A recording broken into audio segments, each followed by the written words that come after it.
Welcome to Navigating Change, everybody. My name is Pete Wright, and I'm joined once again by Howard Teibel. Howard, how are you? Good. How are you, Pete? Doing very well, very well. We have another great issue to talk about, and it's one that, when you brought it up to me just a few minutes ago before we started recording, I thought, gosh, that's why haven't we talked about that before? Well, mostly it's because the show is still pretty brand new. So once I got through that little leap of logic, here's the issue. The new leader in town. You are a new manager, a new team leader, and you're brought in to make some sort of a change to a team that is, I'm presuming, not functioning correctly or not functioning most effectively and efficiently. How do you go about creating an environment where you can have impact when you're new to a team, fighting the issues that come up in the face of new politics and new blood? Well, okay. So how I start here is that after you decide for yourself that you're not going to run for the hills, you give up that and you decide, all right, I'm going to stay and stick this one out. Okay, step one. Step one. Don't cave to your own fear and insecurity. That's right. All right. That's right. Now, step two is really about understanding what you're walking into here. And I think there's three kinds of challenges people face when they inherit teams, whether we're talking about a president inheriting a senior team or the senior team inheriting their managers or the managers inheriting their staff, is that when you first come in there, one of the presumptions is that you're going to come in there and move things in a direction. It's not going to be status quo. Often if there's a change in leadership, it's because something is not being addressed. So you come in there, and what you often hit initially is a reaction that is, this is how we've always done that. When you begin to ask about the work being done and inheriting that collective point of view that we can't change, that this is working for us and this is how we do it. So that's the first thing I think new leaders inherit.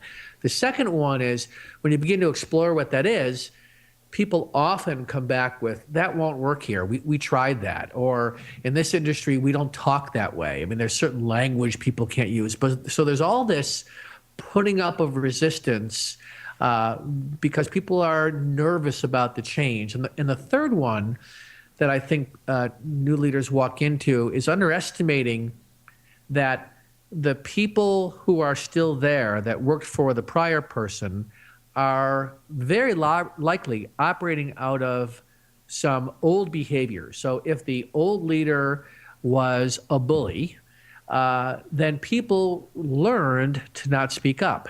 They learned not to share good ideas. Conversely, if you had a leader where all ideas were good, and you might have this point of view that everything you have to say is going to be welcomed, and you're dealing with people where it's almost like there's no organization because everybody thinks that they have influence. So that's the environment I think that people walking into a new role inherit when they step into a new leadership role. I really like how you summarize that, because it really wraps up a feeling that I have in my head and more in my gut when you talk about this, as somebody who has both been, dare I say, inflicted with a new, team leader and one who has come in as a new team leader. I feel like I can say this, which is all of these deal with this response from the team. You don't know enough about us yet to make any change. We aren't going to trust you until we feel like you have really done the work. And that's a great point, Pete, because I think that dynamic is there. And I think, unfortunately, what I see is people stepping into roles end up taking sort of a black or white approach. They either disregard that and they go full-blown steam into their agenda, or they go the exact opposite, where they come off as so inclusive that really there is no leadership. So there's an alternative way of dealing with this that's not black or white. So let's dive right into that. How do you go through and make some corrective action and deal with these, each of these three issues: the "this is how we've done it" team, the "that won't work here" team, and the "I have old habits, I don't know how to relate to you" team. Right, right. So for the first one, "this is how we've always done it," what I've observed that works, and I've even tried in my own situation, is to ask sort of a deeper question that people often don't ask because they're so attached to "this is how we've always done it," is should we be doing it this way? Force people to think about it from the point of view of, not from the point of view of what we're familiar with doing, but given what we're trying to accomplish here, should we be doing that? Now, what you will face in that, and you just have to be prepared for this, is that what will be going on for people privately is, because you're asking them to get outside their comfort zone, is they will have some private fears about that. It could be, if you found out that this is not a critical piece of work, I might not have a job. Worse, and it's really not worse, but sometimes people point to this almost as big a deal as losing their jobs, is you might give me more work. So if we discover a new way of doing it, then I might actually have to inherit more work. So there's a dance here, which is really about exploring and asking these tough questions, but also allowing people to go through it, and just know they're going to go through it, and there's nothing you can do about that. You have to let your people go through those private fears. You don't have to avoid it. Still ask the tough questions. Well, I imagine it can be really illuminating when you actually ask that question. I wonder how many teams feel like they've really been asked that question over the years. Well, I think many are not asked because it is, it is like the elephant in the room. People get, when you ask that question, what you're doing is you're lifting up the covers and you're asking people to explore what we're now doing in automatic pilot. Is that what we should be doing? And very quickly, you will discover that people actually do have great ideas about what they should be doing more of and what they should be doing less of. The second thing, when people say, "that won't work here, we tried that," the thing to come back with in this case is to not to try to convince them otherwise because you did it someplace else and it worked great, or to say, "okay, just throw your hands up, it won't work here," to then dive right into that. Great, so what happened? Find out when people say, "that won't work here, we tried that," find out how it played out, because first of all, that will throw people that you're actually showing interest about why something is not possible, why you can't do it here. And you might discover one of two things. You're going to discover either that there's a very good reason why it won't work here, or you might discover that they really didn't explore that sufficiently, and you can help them understand maybe another way of approaching it where they go, "okay, actually that's a good way of doing it," and then you can make inroads that way. So that's how to deal with that. That won't work here. We tried that. Okay. Now I feel like as we go through each of these, we're getting to sort of increasing levels of potential stubbornness in the response, and this third one is really the one that I think is potentially running into the most hard-headed types of responses. Well, what's interesting about the third one is that this third one about people having certain behaviors that they have sort of grown into based on how they were managed in the past, this is more unconscious than it is conscious.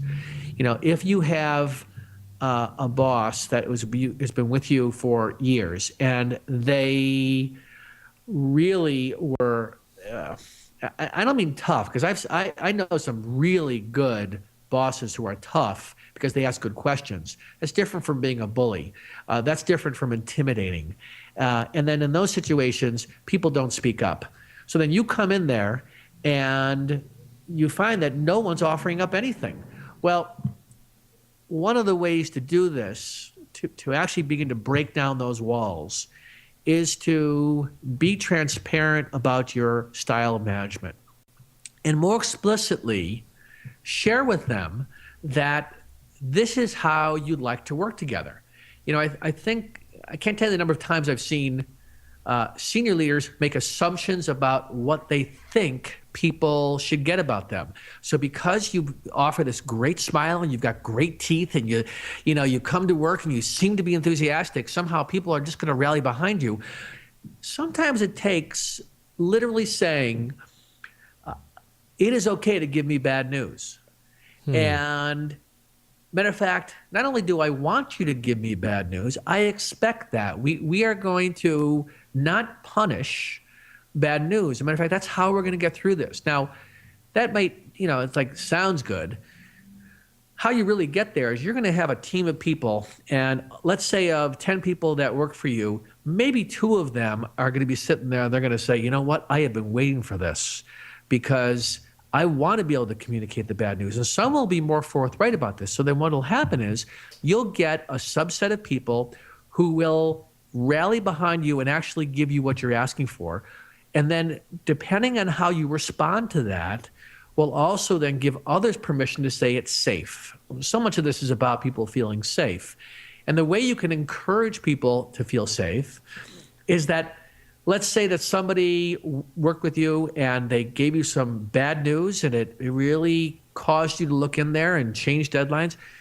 You sit with the whole team and you say something like, I want to publicly thank Sally for letting us know X, Y, and Z. We missed this deadline. And because of that, we're going to lose this. But you know what? We're in a better position now because we know what we're dealing with. And although we're over budget, we're in a better position now because of what Sally did. When you do this, if you're willing to do this, that will let others know that it's safe to do it. Now, what's interesting is, as I say this out loud, I know why senior leaders don't do this, because they think if they give permission for people to not get things done, they think that's going to encourage lack of productivity. It's not something that you can just sort of say. You might get some people as a result of offering up that it's okay to give bad news, that maybe their performance will slack. But then again, as the leader or manager, your job is to then put that correction in. There's a great quote, and I think this is a perfect time to bring it up. It's this idea between problems and dilemmas, and the quote is, "Problems can be solved, while dilemmas need to be managed." And it is the dilemma to keep a team focused and transparent and willing to tell the truth. And you are not going to solve it by making one proclamation and then people are going to line up. You're going to have to pay attention throughout the whole time as they're getting adjusted to your new behavior. Oh, that's so good. And I really don't want to let that go. It's this idea that you're solving the right problem. Or to use your language, that you're addressing the right dilemma. So many times you have, I think there's this culture of measurement in management, and unless you can put a checkbox on it, and that's what we expect, that when we look at somebody's behavior, we can manage with a checkbox on a review, and that is just not the case in reality. That's right. I totally agree with that. So just as we wrap up here, tell me a little bit about what, in light of all of these issues, what does a high-performing team really look like in practice? Well, this is almost a topic for its own podcast. But when I think about it from the point of view of observing a high-performing team, there is a willingness to...